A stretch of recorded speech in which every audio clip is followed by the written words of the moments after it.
What can I say that hasn't already been said? The killing of Tyre Nichols was a deplorable act of violence that was carried out by 5 police officers who should have never been trusted to enforce the law.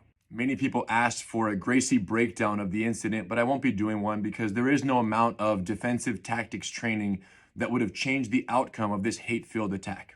In response to this incident, there is a question that looms over the nation. Should all law enforcement officers be judged based on the unforgivable acts of the 5 officers responsible for Tyre's death?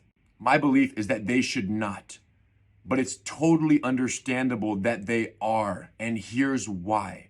Most members of the general public cannot differentiate between panic-induced excessive force and hate-induced excessive force. To them, it's all the same, when in reality, it's not. The average police officer in America gets 0 to 4 hours per year in empty hand control tactics training, which is essentially nothing. When any disastrously undertrained police officer gets into a physical altercation that exceeds their very limited abilities, they panic. And in many cases, they escalate their level of force rapidly and excessively because they simply don't have the calm, controlled means to physically de-escalate these high-stress situations. And here's the problem.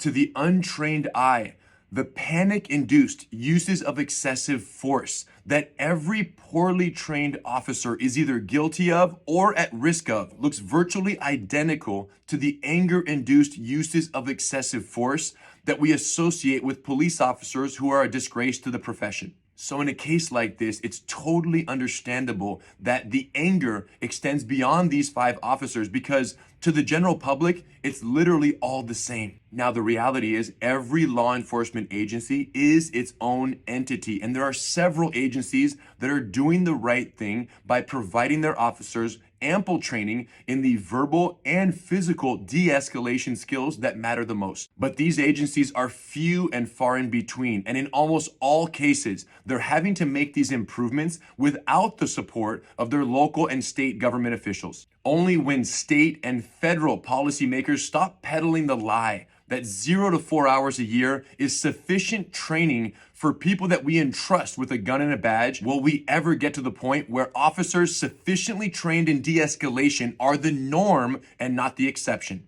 And only once every single agency in America is providing each of its officers with 1 hour of hands-on physical de-escalation training per week will we finally get to the point where uses of force become so predictably effective and appropriate that members of the general public will finally be able to discern the difference between police officers who join the profession for the right reason and serve the public with a functioning moral compass and the police officers who never should have worn a badge to begin with. And until this day comes, we must not be surprised when the disgraceful actions of the few lead to the condemnation of the profession as a whole.